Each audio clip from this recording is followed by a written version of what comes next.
Good evening students.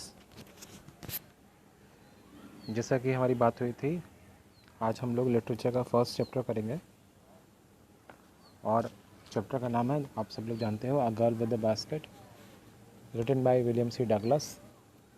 इससे related मैं आपको वीडियो भी भेज चुका हूँ, जिसमें पूरी समरी मैंने बताई थी, आपको बताने की कोशिश करी थी। अब जितने लोगों ने वीडियो देखा है उनकी शायद समझ में आ भी गया होगा, और जितने लोगों ने नहीं देखा है, मेरी उनके लिए ये सजेशन है कि अगर आप राय है मेरी कि अगर आप वीडियो देखेंगे तो आपको ये चैप्टर और अच्छा समझ में आएगा। और ये चैप्टर इसलिए इम्पोर्टेंट है कि हर बार पेपर में इस चैप्टर से कोई ना कोई क्वेश्चन ज़रूर आता है। आपके पेपर में, बोर्ड के एग्ज़ाम में एक एक नंबर आपके लिए बहुत इम्पोर्टेंट है। एक एक नंबर के लिए आपको फ़ाइट करना है। कहीं से भी एक भी नंबर ऐसा ना हो कि आपके किसी गलती की वजह से वो कम हो जाए। अभी से प्लान करके चलिए। 100 नंबर का पेपर होगा, 100 नंबर का आपको करना है पूरा। तो शुरू करते हैं चैप्टर। सबसे पहले इसमें दिया हुआ है अबाउट द ऑथर के बारे में मैं आपको बता चुका हूँ। विलियम सी डगलस ने ये लिखा है। विलियम सी डगलस, अ जज of the Supreme Court of United States of America, visited India in 1950। William C Douglas जो कि जज थे सुप्रीम कोर्ट के अमेरिका का जो सुप्रीम कोर्ट है उसमें जज थे, उन्होंने इंडिया को विज़िट किया था। वो इंडिया आए थे 1950 में, ठीक। During his visit he happen to travel from New Delhi to Ranikhet. अपनी इस यात्रा के दौरान वो नई दिल्ली से रानीखेत तक गए थे। रानीखेत जो कि hill station in the Himalayas, जो कि हिमालयाज़ में एक हिल स्टेशन है। ही वॉज अ रियलिस्ट, वो एक यथार्थवादी थे, वास्तविकता में विश्वास रखते थे। एंड सपोर्टर ऑफ लेबर, और लेबर को सपोर्ट करते थे, श्रमिकों को सपोर्ट करते थे।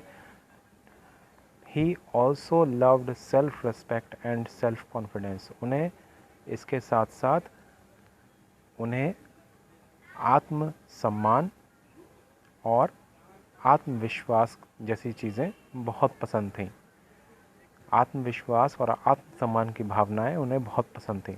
He was fascinated and charmed with the natural beauty of India. वो बहुत ही प्रसन्न हुए थे, प्रभावित हुए थे इंडिया के प्राकृतिक सौंदर्य से। इंडिया की प्राकृतिक सौंदर्य को देख के बहुत ज़्यादा प्रभावित हुए थे वो। A girl with a basket is one of his famous essays. A girl with a basket उनका एक बहुत ही फेमस ऐसे है। बहुत ही फेमस मतलब प्रसिद्ध ऐसे है। ये सारे वर्ड्स मैं आपको इसलिए बता रहा हूँ कि आपको ट्रांसलेशन में ऐसे ही वर्ड्स जब आते हैं तो हम सोच में पड़ जाते हैं कि इसकी इंग्लिश क्या लिखें। इसलिए जो वर्ड समझ में ना आए, मैंने हर वर्ड की हिंदी बताई है, आप हिंदी उसको नोट करते हुए चलिए, ठीक है। About the lesson. A Girl with a Basket has been written by William C. Douglas, who came to India after the partition of the country in 1950. A Girl with a Basket has been written, लिखी गई है, किसके द्वारा? By William C Douglas. जो a girl with a basket ऐसे है, ये William C Douglas के द्वारा लिखा गया है। हु केम, जो आए थे, टू इंडिया, भारत में, after the partition of the country, Bharat के विभाजन के बाद 1950 में जो भारत आए थे विलियम सी डगलस, उनके द्वारा ये ऐसे, ये निबंध लिखा गया है। At that time India was full of refugee. उस समय इंडिया, भारत, हमारा देश में बहुत सारे रिफ्यूजीज़ आ गए थे, भरा हुआ था बिल्कुल रिफ्यूजीज़ से। रिफ्यूजीज़ मतलब शरणार्थी, शरण लेने वाले। जो आपकी शरण में आता है उसे रिफ्यूजी कहते हैं।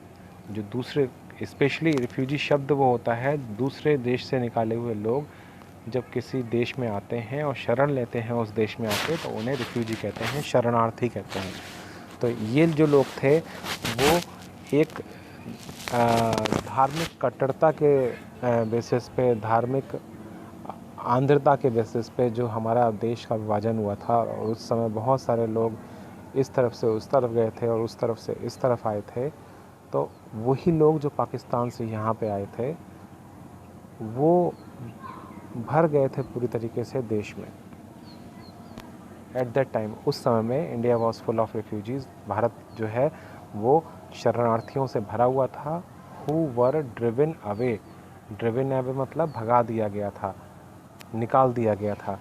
Who were driven away by the communal fanaticism.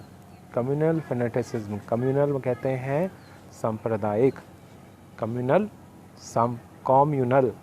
मतलब सांप्रदायिक, और फेनेटिसिज्म मतलब अंधता, अंधे हो जाना, कुछ दिख सही और गलत का फ़र्क भूल जाना, क्या सही है क्या गलत है ये भूल जाना, मानवता भूल जाना। जब ऐसे किसी भावनाओं में हम बह जाते हैं तो उसे बोलते हैं फेनेटिसिज्म। तो ये जो सांप्रदायिक फेनेटिसिज्म था, ये जो सांप्रदायिक अंधता थी पाकिस्तान में जो जिस व्याप्त थी उस समय, वहाँ से लोग आ गए थे इंडिया में। तो उन आए हुए लोगों से हमारा देश उस समय काफ़ी भरा हुआ था। He had a unique experience at one of the railway stations. Unique कहते हैं विचित्र को, अनोखे को। एक्सपीरियंस मतलब अनुभव। तो उन्हें हुआ अ यूनिक एक्सपीरियंस, एक बहुत ही अनोखा अनुभव at one of the railway stations. जो बहुत सारे रेलवे स्टेशंस पड़े उनकी यात्रा में, जब वो ट्रेन से सफ़र कर रहे थे, उन स्टेशनों में से एक स्टेशन पे जो उन्हें बहुत ही विचित्र अनुभव हुआ, ये उसकी कहानी है। Many refugee children were selling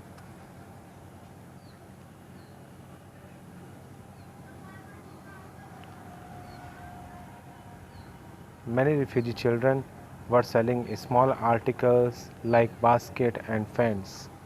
क्या देखा उन्होंने वहाँ पे स्टेशन पे कि बहुत सारे रिफ्यूजी चिल्ड्रन जो हैं, वो रिफ्यूजी मतलब शरणार्थी बच्चे, चिल्ड्रन मतलब बच्चे, बहुत सारे शरणार्थी बच्चे, सेलिंग मतलब बेच रहे थे, स्मॉल आर्टिकल्स मतलब छोटे छोटी चीज़ें, छोटे छोटे वस्तुएं, जैसे लाइक बास्केट्स टोकरियाँ और फ़ैन, पंखे और टोकरियों जैसी चीज़ें बहुत सारे रिफ्यूजी चिल्ड्रन वहाँ पे स्टेशन पे बेच रहे थे। He was impressed with a little girl of 9 years old. जो विलियम सी डगलस थे वो प्रभावित हुए एक 9 साल की छोटी बच्ची से जो वहाँ पे उसी प्लेटफॉर्म पे थी। This essay is the recollection of his valuable experience. ये जो ऐसे है ये एक रिकलेक्शन है, ये एक पुनर्स्मृति है, दोबारा से उन्होंने याद करके लिखा है अपने उस वैल्यूएबल, अपने उस बहुत ही अनोखे एक्सपीरियंस को, बहुत ही अच्छे एक्सपीरियंस को, बहुत ही अच्छे अनुभव को जो उन्होंने लिखा है, ये उसी की कहानी है, ये उसी के ऊपर ऐसे है। तो इसके आगे हमारा टेक्स्ट शुरू होता है। अभी तक ये सिर्फ एक जिस्ट थी, एक समरी थी, पहले ऑथर के बारे में और फिर उसके बाद लेसन के बारे में। अब हम लोग अपना ऐसे शुरू करते हैं, अपना टेक्स्ट शुरू करते हैं, जिसके ऊपर क्वेश्चन आएंगे आपके। I had left new Delhi for the Himalayas. मैं न्यू दिल्ली से हिमालय के लिए निकला। लेफ्ट मतलब निकला, चल दिया। मैं न्यू दिल्ली से, नई दिल्ली से हिमालयास के लिए, हिमालय की तरफ चल दिया। I was going as far as Bareilly by train. मुझे कम से कम बरेली तक, अधिक से अधिक, एज फार एज अधिक से अधिक मुझे बरेली तक ट्रेन से जाना था। And then by car to Ranikhet, और उसके बाद रानीखेत तक मुझे कार से जाना था। अब रानीखेत क्या है उसने बताया, Ranikhet an old British army hill station. Ranikhet जो था वो एक पुराना ब्रिटिश हिल स्टेशन था, ब्रिटिश आर्मी का हिल स्टेशन था, कैंटोनमेंट था, छावनी थी, जो कि लोकेटेड था, जो कि स्थित था ऑन ए 6000 फुट, 6000 फुट की ऊंचाई पे, 6000 फुट की ऊंचाई पे, जो एक रिज थी, जो एक ऐसी जगह थी, एक सपाट जगह थी, जहाँ पे चोटी पे सपाट जगह थी, पर्वत की चोटी पे सपाट जगह थी। रिज कहते हैं उस जगह को जो किसी पर्वतीय चोटी पे होती है, जो संकरी होती है और चौड़ी होती है। ठीक है, नुकीली नहीं होती, चोटी नुकीली नहीं होती, लेकिन सपाट होती है और संकरी होती है, ठीक है, प्लेन होती है थोड़ी सी। आपने देखा होगा अगर पर्वतों पे एक होती है, पहाड़ों पे एक होती है घाटी जो बिल्कुल तली में होती है और एक होती है चोटी। लेकिन कुछ चोटियाँ ऐसी होती हैं जो कि नुकीली नहीं होती, बल्कि उन पे जगह होती है खड़े होने की, या और अगर बड़ी चोटी है तो उस पर क्या कहते हैं, एक सपाट जगह होगी जहाँ पे कोई छोटा सा शहर या छोटा सा कस्बा या छोटा सा इस तरीके से हिल स्टेशन बनाया जा सकता है। तो ये जो रानीखेत है ये भी वो हिल स्टेशन है, ये भी वो पर्वतीय स्थल है जो कि 6000 फुट की ऊंचाई पे एक सपाट चोटी पे बनाया गया है। और ये सपाट चोटी अपोजिट थी, विपरीत थी किसके, 120 miles stretch of snow capped Himalayas. इस चोटी के सामने 120 मील चौड़ी 120 मील लंबी जो है वो पर्वतीय श्रेणी थी। स्नो केप मतलब पर्वतों से ढकी हुई माउंटेन थी, पर्वतीय श्रेणी थी हिमालय की। उसके सामने ये 6000 फुट की ऊंचाई पे एक चोटी पे ये एक हिल स्टेशन बना हुआ है, Ranikhet. The train was slow, जो गाड़ी थी वो धीरे धीरे चल रही थी। मैंने अपने वीडियो में बताया था कि पैसेंजर ट्रेन थी, धीरे धीरे चल रही थी, हर स्टेशन में रुक रही थी। देखिए वो यही बताएगा, the train was slow and it stopped at all the way stations. और ये रास्ते में आने वाले हर स्टेशन पे रुक रही थी।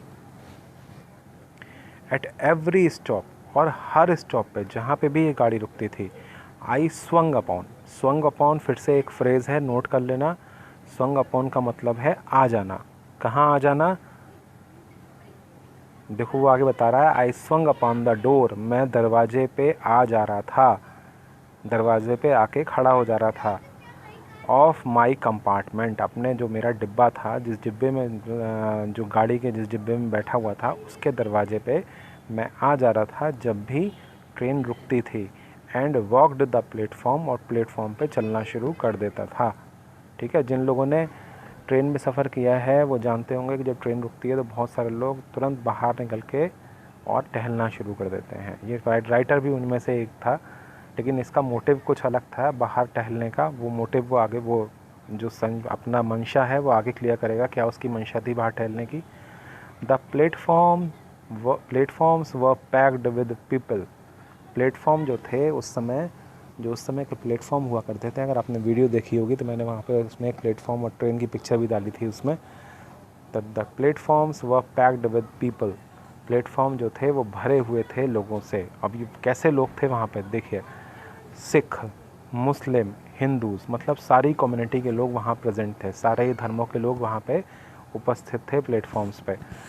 और सोल्जर्स, सैनिक थे, मर्चेंट्स थे, मर्चेंट्स मतलब व्यापारी, प्रीस्ट मतलब साधु महात्मा, पोर्टर्स मतलब कुली, बेगर्स मतलब भिखारी, और हॉकर्स मतलब फेरी वाले। तो उस प्लेटफॉर्म पे कौन कौन से लोग थे, अगर हम धर्मों के हिसाब से देखें तो सिख थे, मुस्लिम थे और हिंदू थे, ठीक है। और अगर हम व्यवसाय के हिसाब से देखें तो वहाँ पे सोल्जर्स भी थे, यानी कि सैनिक भी थे, व्यापारी भी थे, साधु महात्मा भी थे, और क्या कहते हैं कुली भी थे, और भिखारी भी थे, और फेरी वाले भी थे। ये सारे लोगों से प्लेटफॉर्म जो था वो पूरा भरा हुआ था। Almost every one was barefoot. एक बहुत ही विचित्र बात थी कि लगभग सभी लोग, ये देख के राइटर को भी बहुत ही आश्चर्य हुआ था, इसलिए उसने इस चीज़ को पॉइंट आउट भी करा है, लिखा भी है कि लगभग सारे ही लोग, लगभग सारे ही लोग नंगे पैर थे। बेयरफुट मतलब नंगे पैर, बिना किसी शू के, बिना किसी चप्पल के, नंगे पैर वहाँ पे उपस्थित थे।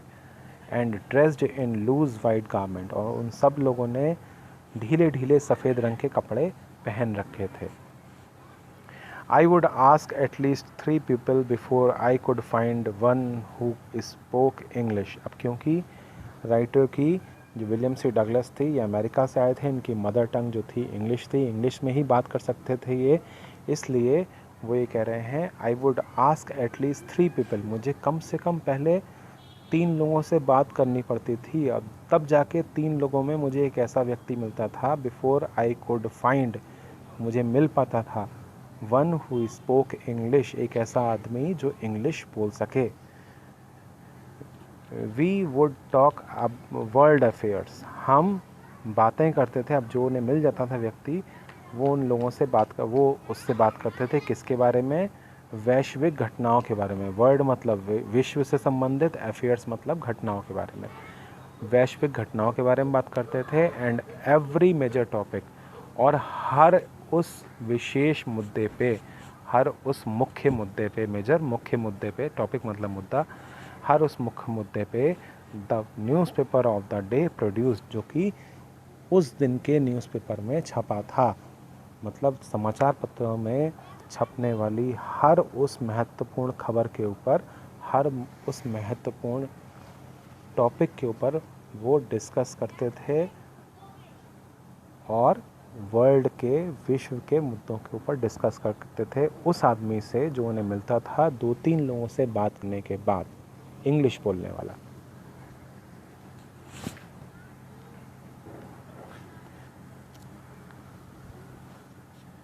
वी वुड टॉक, अच्छा ये हो गया, इन दिस वे, और इस तरह से। अब ये पर्पस क्या था उनका बात करने का, वर्ल्ड अफेयर्स पे ऊपर बात करने का, और हमारे दिन प्रतिदिन होने वाली घटनाओं को बात करने का, क्या जानना चाहते थे? वो जानना चाहते थे इन दिस वे, इस तरह से। आई वॉज ट्राइंग, मैं कोशिश करता था, to get a feel of the pulse of the nation. ये एक बहुत ही इम्पॉर्टेंट फ्रेज़ है, अगर इसमें से फ्रेज़ आएगा तो इस चैप्टर में ये फ्रेज़ आप लोग अंडरलाइन कर लीजिए, to get a feel of the pulse. To get a feel of the pulse मतलब किसी के राय जानना, to know the behaviour, to know the opinion of the people, लोगों की राय जानना कि उनकी इस बारे में क्या राय है। I was trying to get a feel of the pulse of the nation, हमारे देश के लोगों की क्या राय है इन सब मुद्दों पे, ये जानना चाहता था वो राइटर उन लोगों से क्वेश्चन पूछ के अलग अलग मुद्दों पे। और वो ये राय क्यों जानना चाहता था? क्योंकि